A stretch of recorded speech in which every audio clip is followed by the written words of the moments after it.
Welcome back, Honors. Man, welcome back. Good to see you guys again. I know that it's a big night. A bunch of y'all probably going to homecoming and whatnot. I'll try to keep this relatively not crazy long, closer to like 15-ish minutes. But we're trying to kind of wrap up ancient Egypt at this point. Kind of like put it to bed so we can then get into the small kingdoms of the East and then get closer to taking y'all's first tests, possibly at the end of next week. Or really, a lot of it just kind of depends on where we're at.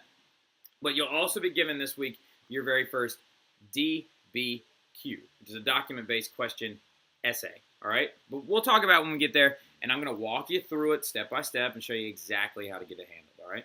So don't worry too much. But anyway, let's get into it. So we just left off with talking about like the society of ancient Egyptians, right? Talking about marital structure, talking about what they would wear every day, the fact that they like had to bathe frequently because they invented some of the first cosmetics and deodorants, and talked about how like the sand messed up their teeth because it made its way into their bread, and just kind of tried to talk about the common people of Egypt. I think something that's lost in so many classes when you talk about ancient Egypt is a lot of people focus on the royals.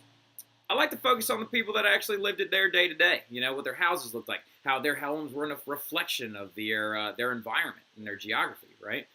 Talk about, their societal structures. Granted, Djoser, Senseret, Menes, Amenhotep IV, which is King Tut's father, is a very, very important person, which we'll be talking about today if we can get to him. But anyway, now we got to get into the other periods, right? So we went Archaic, Old Kingdom, First Intermediate. So, all right, we went Archaic period, right? Unification of the two kingdoms under Menes. We went Old Kingdom, early construction of the first pyramids. Djoser also actually creating the Nome system. First Intermediate, Civil War, Upper Lower Egypt, unite with the Nubians, right? Then we went into the Middle Kingdom, which is where we talked about Senseret, the establishment of the Egyptian bureaucracy, leaps forward in art, and then not to mention the fact the establishment of the bureaucracy system. Sorry about that.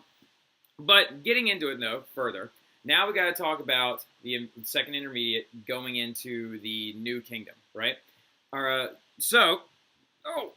Second Intermediate is characterized by this thing called the invasion of the, I always say Hyksos, but apparently it's Hyksos. Or Hyksos, rather. Now, the Hyksos, a traveling band of nomads wielding bronze tools, right? So, I know a lot of you already got that down, so I'm going to go ahead and move on to the next one. And I know Harrison, for a fact, isn't muting me right now, right? So, anyway, but now we're getting into the New Kingdom and the lasting impacts of ancient Egypt. So, here's the thing.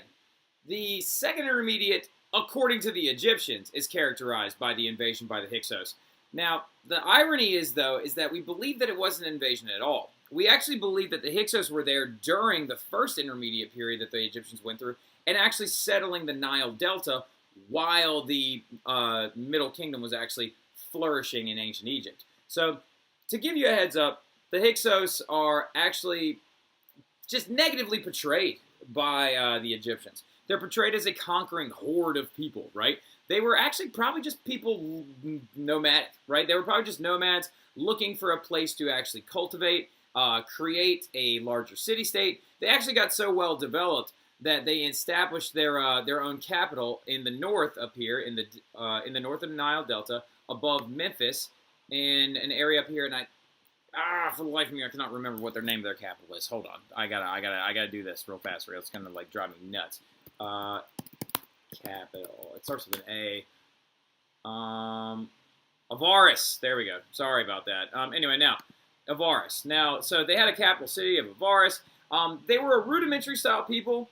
However, they could do something that the Egyptians couldn't, which is huge. And that's where we get into Mr. Terry's favorite term. Some of you are like, man, his eyes closed for a really long time. What's going on over here? Calm it down back there, Magrino. I know you're getting like a little wigged out and stuff like that, but this is my favorite term in my entire class. I think it accounts for why anyone does anything in the modern day.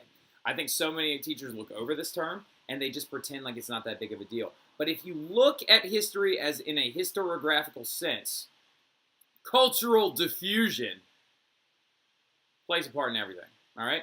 What cultural diffusion is when culture spreads through war and trade, right?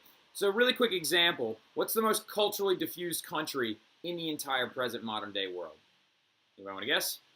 Very nice job, Emily. I heard you back there. The United States of America. We are the most culturally diffused country in the world. We have massive amounts of immigration. We have massive amounts of trade. We have massive amounts of different cultural things that have come along with them, right? You can find any delicacy or cuisine in the United States. You can find any language in the United States. We'll give or take the dead ones. Now, but anyway, so the thing about it is, cultural diffusion is huge, and it was very important during the Second Intermediate Period for the Egyptians, because the Hyksos had one thing that the Egyptians couldn't do. They wielded bronze tools, right? Bronze tools and bronze weapons. Some of you are like, well, what's the big deal? Well, here's the thing. The Bronze Age had been going on outside of Egypt for some time. The Bronze Age is actually a very monumental time in history because it is the first major attempts at smelting of two different types of metals. Bronze is an alloy, right? And it's much harder than the weapons and the tools that the Egyptians have been using, and it can keep an edge for longer. So the Hyksos would make, or the Hyksos would actually make things, farm tools, weapons, a lot of different items out of these things. And so the great thing about the Bronze Age is it precedes the Iron Age. And to give you a heads up of what bronze is, does anybody want to guess what bronze is? All right, it's a combination of two metals, all right? I'll lob it out there right now. I wish I had a ball that I could throw at the screen or something like that, but I don't. Anybody want to take a guess? Good job, Christian. That's one of them.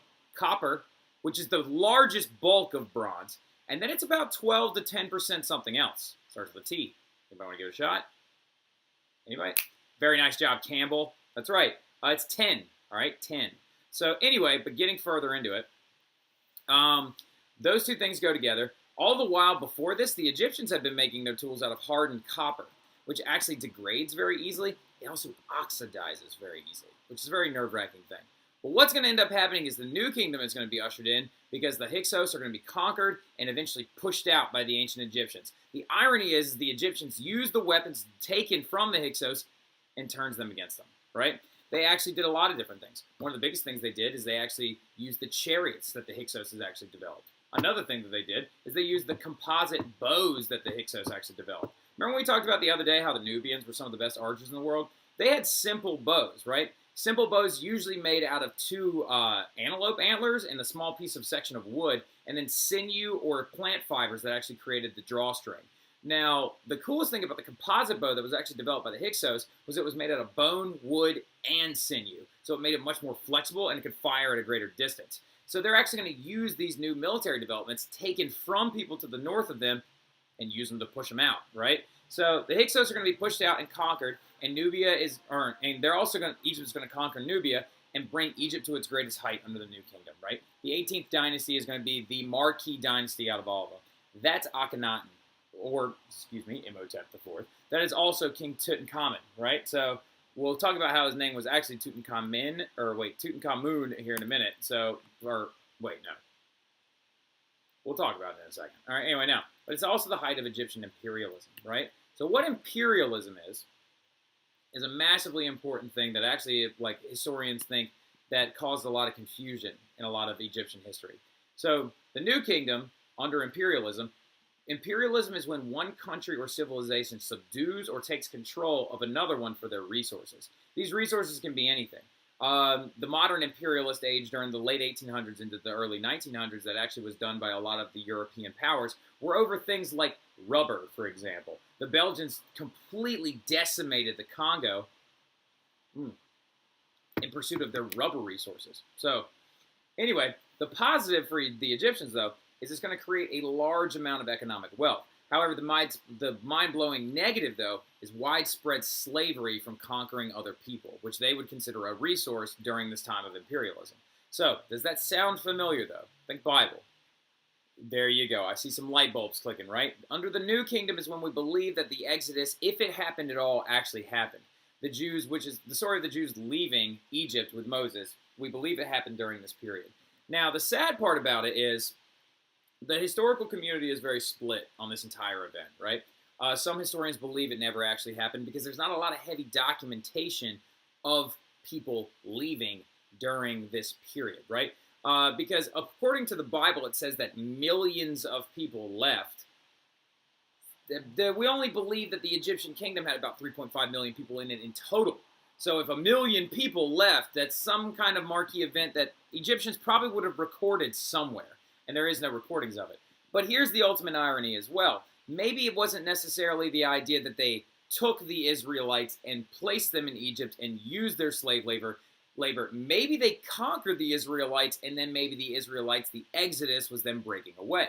Other historians think that maybe there's a chance that it actually happened, but there's a thing where Egyptian rulers would come in and they would kind of like cleanse details out of history or cover up other people, right? For example, Hatshepsut, which is actually a relative way down the line of King Tut, we believe actually that following her, that the pharaoh that followed her actually borderline erased her out of history. And there's a lot of lacking of narrative about her.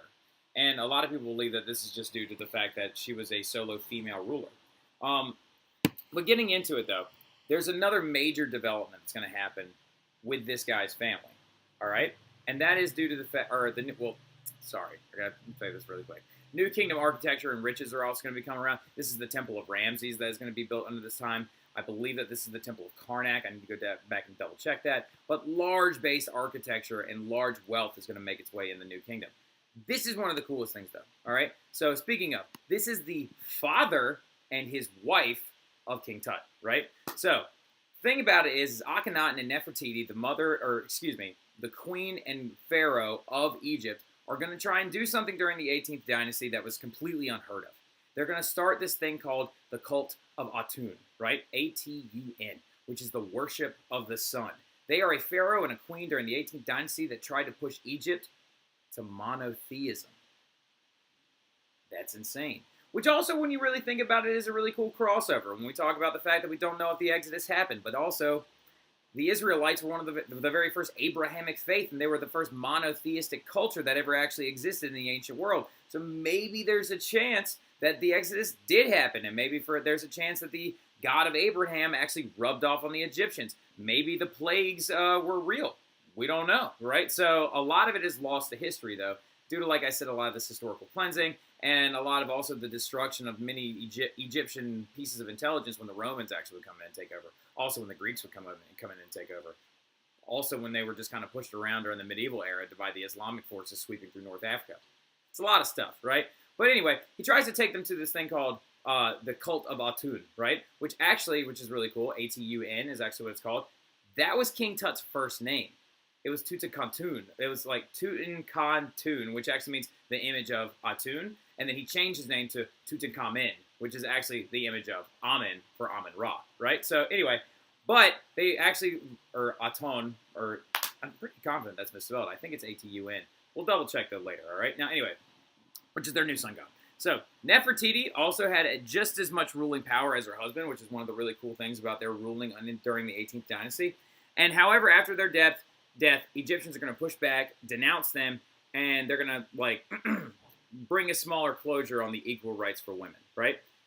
One of the neatest things, though, about their story is this particular inscription. As you can see, a lot of young, their children sitting on their laps. They actually had a very hard time conceiving. Akhenaten, which is his first name was actually Imhotep IV, had a very hard time fathering a child. Nefertiti gave several daughters, and then also he tried, this is like a little sketchy, like Akhenaten also tried to have children with those daughters. There's a lot of Egyptian royals bred together, led to a lot of incest, led to a lot of genetic defects. We believe, for example, King Tut had a massive underbite, a massive overbite. The Habsburgs in Europe had the underbite. So a very large overbite. We believe that he walked around with a cane for most of his life due to some necrosis in his left foot, may possibly be just a genetic weakness. Anyway, Akhenaten is going to be the father of King Tut, and King Tut's mother is actually just called the young lady. It's an informal word used for the woman that is the mother of King Tut, but we just don't know who she was specifically. But we do have her mummy, which is actually really cool. Her mummified body. Now, however, then enrolls the Third Intermediate following the great dynasty of the 18th dynasty. The Third Intermediate starts, I believe, around the 21st dynasty, but it's all because of the stupid Hittites, right? So, the Hittites actually invaded Egypt, causing massive political fragmentation, and Egypt's culture and their power begins to crumble. ancient Egypt would never be what it was after the invasion of the Hittites, right? And a lot of this is due to the fact that they would eventually push the Hittites out, but not soon enough, because eventually what's going to happen is they're going to be conquered by the first Westerners, the Greeks, following soon after that. Now, the Hittites were known for several different things, like their very unique architecture, which I don't know if you can tell, but these are two mouths, right? It's a handled vase for actually carrying water. They also were very well known for golden art, as well as picking this up from the Mesopotamians in that region. And here's the coolest thing, though. The Hittites were the people that actually brought iron to the Egyptians, right? They were iron makers. So anyway, but that's where we're going to stop. I believe. Oh, nope. There we go. Got one more thing. So the lasting impact in the cultural boom under the ancient Egyptians, cultural diffusion is going to boom during these invasions. The Mesopotamians, the Egyptians, the Hittites, early Greeks, everybody during this point actually started to come into contact with another, and cultural diffusion was running wild. Hittites developed ironworking, leaving their mark on history, just like Egypt with its political bureaucracy, Mesopotamia with its writing systems, and its codes of law, right? So we have now finished up the two major ancient civilizations, the region of Mesopotamia and the kingdoms of ancient Egypt, right? So now we're going to be moving in soon to the small kingdoms of the East, Phoenicians, the Hebrews, the Assyrians, right? Well, the Assyrians were huge at one point, but you understand what I'm saying. And then we'll wrap up with the Persians before we ever actually get into your first test, all right? But yeah, so I hope y'all are having a great weekend. Really enjoyed it. Love teaching about this stuff. It's one of my favorites. But we'll get into it a little bit more on Monday, and then we'll keep pushing forward. I'll probably see some of y'all at homecoming tonight, but yeah, hope y'all enjoy the rest of your weekend. Go Birds, baby. Y'all have a good one.